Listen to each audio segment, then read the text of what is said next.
Another week has gone by in Star Wars Galaxy of Heroes, and it is once again time to look back on that week and see, do we think of it fondly or do we think of it in anger? Now, the last 2 weeks of good and bad have not been particularly pleasant to Star Wars Galaxy of Heroes. Could this be the week that they turn it around? There has been a lot of news that has come out, and we are here to go over it all for you. So let's go ahead and declare our thumb war. It's like they know what the others about to do. Hey everyone, I am Finity with Reality Skewed Gamers, and welcome to another episode of Good and Bad, where we go through everything from the past week and either give it a thumbs up or a thumbs down based on whether or not I liked it or thought it was good for the community. So let's go ahead and go through all of the news because it is a jam-packed week. So where we're going to start out is first going to be talking about the title update. Now, the title updates are usually reserved for some of the big things in the game. Now, if we look back at the last 2 title updates that came out, the first one brought out Grand Arena and the last one brought out Relics. Well, this week, we got ourselves a new title update, and this title update brought bug fixes. Literally a whole post of bug fixes for this title update. Supposed to be exciting news. There's so much that's supposed to be on the way, whether it's new raids or whether it's new characters and more information about the Galactic Legends. But no, we got bug fixes as a title update. There is nothing more I can say about it. That's immediately getting a thumbs down. However, there was still a lot more information that was coming out the rest of the week. Now, with the upcoming GAC, they also announced what the new theme is going to be. And the theme for this new GAC is actually going to be smugglers. Now, if you guys have watched any of the Reality Skewed Gamer streams, you know that I am not a big fan of those feats and the themes that really come along with it. However, this time I am giving it a thumbs up. This is the first of most of the different kind of setups that they've had before where the feats are actually somewhat reasonable. They ask you to pair Tan and Chewie, for example. And if you can look at it and think that they're pretty feasible teams in order to get across. They're not a huge stretch. They do allow you to kind of mix and match a little bit of your roster, but still allow for a lot of the basic team formations. Doesn't necessarily mix and match a lot of things that you wouldn't normally mix and match.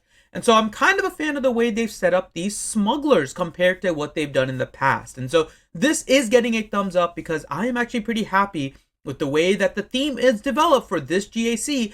And hopefully they keep it up for the following months that they do this. Because if they keep styles similar to this, players will be able to play GAC, but also be able to make use of the feats in a way that doesn't really strain their roster.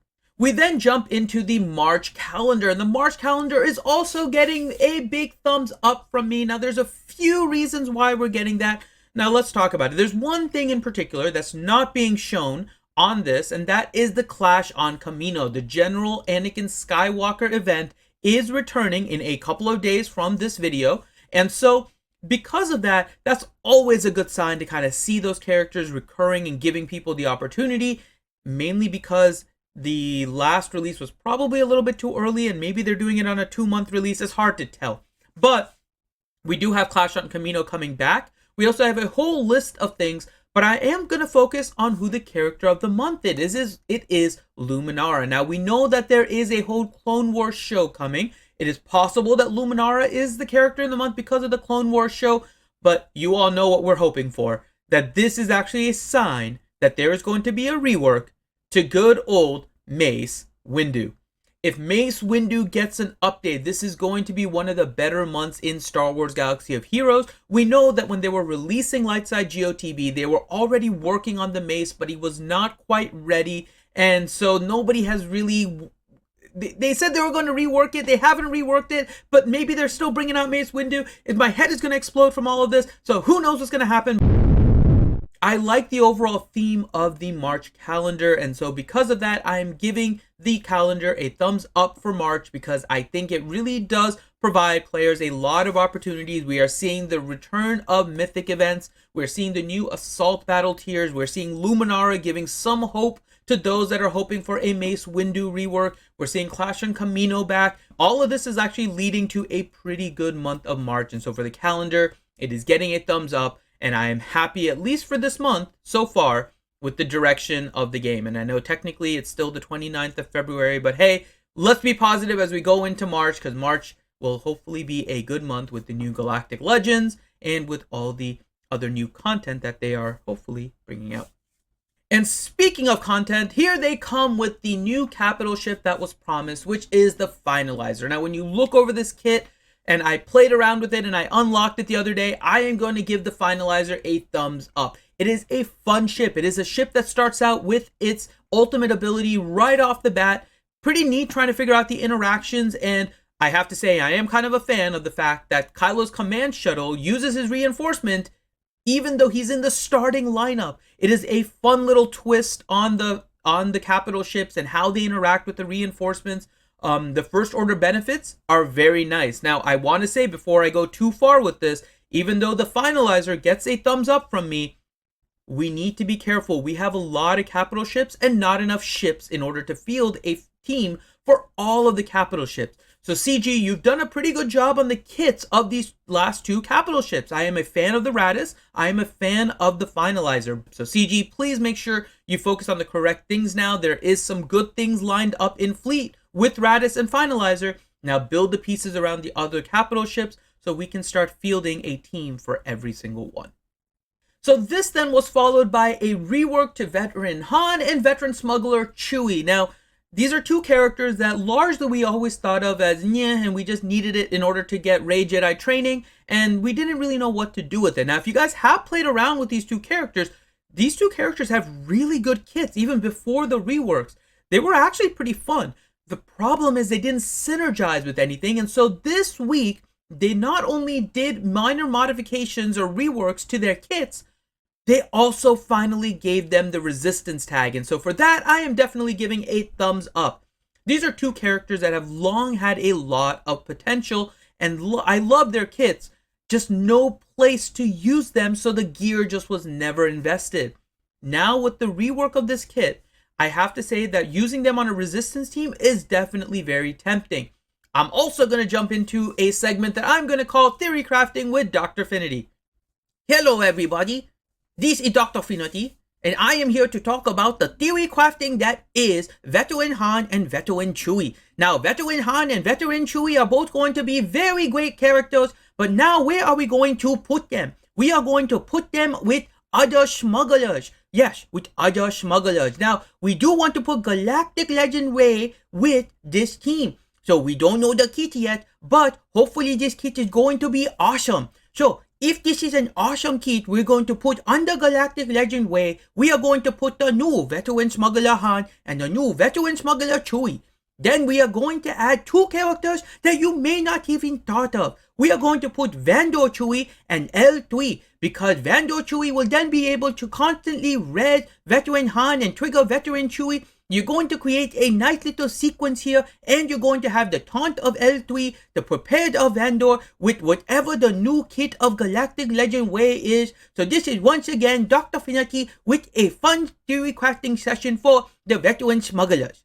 So Veteran Han and Veteran Chewie can definitely be a great asset moving forward, but we never know exactly how that's going to be built in. So keep an eye out on the kit for Galactic Legend Rey and whether or not there is a synergy with these new veterans. And we have been told that the Galactic Legend Rey is going to synergize not only with Resistance, but also with light side characters. So this does open up the possibilities of what Galactic Legend Rey could mean to this game. So once we got the kit updates, we also got the new content update. Now again, kind of sad that the content update actually had more in it than the title update, because the title update should be pretty big. But in any case, we got the content update, and the content update did include a good bit of information. We did now get the new hero Finn into a free-to-play node. We also now have more details about the third phase to get the Galactic Legends. Now, two things stood out here. One, Veteran Han, the newly reworked Veteran Han, is going to be needed at Relics in order to get Galactic Legend Kylo. And To get Galactic Legend Ray, we are going to need a Relic Rose Tico, and you know how I feel about that. Having been forced to get Rose Tico at Relic 7 for the American Cancer Society, by the way, thank you to all the community that has donated and their support for the American Cancer Society, I am giving this a thumbs up because that finally gives my Rose a purpose, and nothing makes me happier than actually having a use for my Rose. So, the content update overall provided a lot of information about what is coming up with the Galactic Legend Ray and Kylo Phase 3. Again, Finn is in the free-to-play. We got some Finalizer packs, and there was the Finalizer event that was out. And so the content update did kind of keep pushing along the community towards that point where we're now getting ready to hopefully do the Galactic Legend Ray and Kylo events. This then leads us to the Q&A. And I don't know how many times I can do it, but I am giving the Q&A a thumbs down. Now, there's a few things in here that are important. The first thing is they did mention that the difficulty of the Galactic Ray and the Galactic Legend Kylo events are going to be considerably easier than the Malak and the Gas events. And so even though we need all these relics as prerequisites to even get the event open, so it looks like this is going to be a little bit more of a gear check just from the perspective of hitting those milestones, more so than a difficulty check and just getting the shards and whatnot that we've seen typically with some of the legendaries. And so I'm kind of liking the way that they're releasing this, which is you have to invest in some of the base characters, but once you do it, it's not a big struggle in order to get the shards. It's just kind of repetitive, getting your tokens or your tickets and then slowly unlocking them as you get more shards. So I'm kind of liking the way that they're doing this release. So why is this Q&A getting a thumbs down? Well, overall, they did not answer very much. Once again, this format does not fit a live Q&A, and it's actually kind of ridiculous. And the main reason this is getting a thumbs down is because Crumb even acknowledged this in the Q&A, where he said he knew this is not the proper forum, yet they're still doing it in here and is open to suggestions. Crumb, let me make it easy.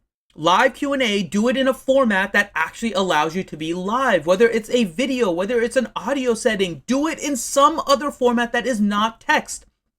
If you want to continue doing it in text, there is no problem, but collect the answers to the questions and just post them all at the time. There is no value to anybody for you doing it live and posting one question at a time on a forum when you could have just collected everything and posted it all at once at the given time and wasting your all lunch break in order to answer this. Let them answer the questions on their own time, and then you can just post all of the responses. That would be a much better way to do it, and just drop the whole live thing if you want to continue the forums.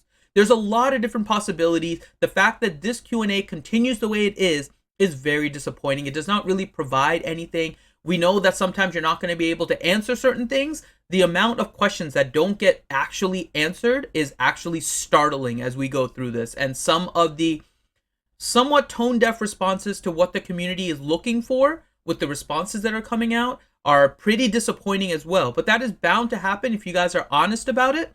But in any case, the live Q&A should be in a live format, or just call it a Q&A, or just post the questions and answers.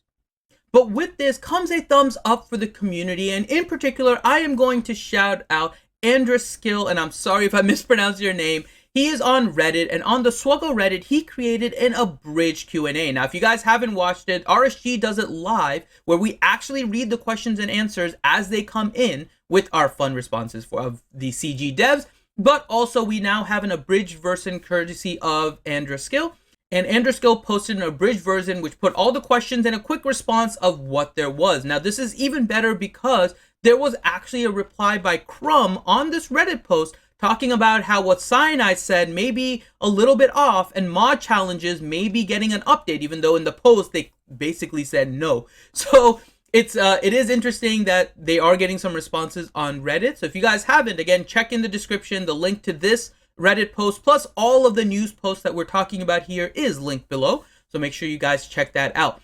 Now, there was something that was happening in the community that you may not have seen with a dev post, but it was definitely talked about everywhere. With this latest Lightside GOTB, there was a double posting of cam shards, Kiadi Mundi shards, to several guilds. Now, why this happened is still not investigated. We really haven't seen much about it on the forums either, but It has happened. We can see that there are bug reports about it, and now we are waiting to see how CG is going to handle this. It has now been quite a while that this has actually happened, and so now people have already worked on the shards and the gear, and some of them unlocked. We already had a cam unlock as a result of this. So we have some issues going on with the cam shard. So this is definitely getting a thumbs down because this is a major impact, a very slow response to something that is now allowing characters to unlock a character much earlier, and really no word from CG about the issue. They need to handle this quickly, and so that is the reason it is getting a thumbs down. The Star Wars Galaxy of Heroes community is really what brings everyone together, and so I do want to give a quick community announcement for Aunt Beru. The community comes together like no other when there are issues, and a shout out to Aunt Beru, who was unfortunately diagnosed with uterine cancer and does not have insurance. There is a GoFundMe that is available if you guys would like to support. If you go into the RSG Discord, which is linked in the description, head to the community announcements channel. You will see a link provided in that channel to go help with the GoFundMe. So I do want to obviously hope for the best for Aunt Beru and hope that she makes it through this difficult time. And if anyone in the community is able to help, obviously head over to our Discord, go into the community announcements section, and go to the GoFundMe section. So with that, we do have some thumbs up, we have some thumbs down, and overall, I am actually giving this week a thumbs up. Despite the asinine Q&A, which we're used to by this point, and the title update that really didn't give us what we need in a title update, this week overall provided a lot of good things, with the reworks of veteran Han and Chewie, with the new Finalizer, with some more mythic events.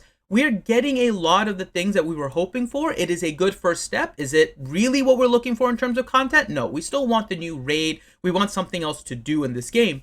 But it is going in the right direction, and compared to the last 2 weeks, this is definitely a week of a thumbs up.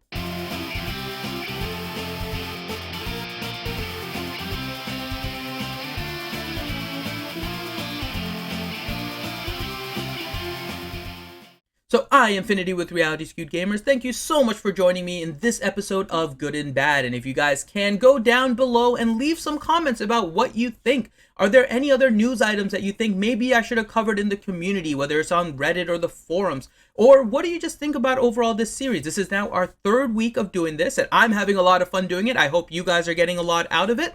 And so make sure that if you do like the RSG content, you guys do hit that subscribe button, and then check out some of our other content on the side here. And with that, once again, I am Finity with Reality Skewed Gamers, and I will see you next week for another episode of Good and Bad.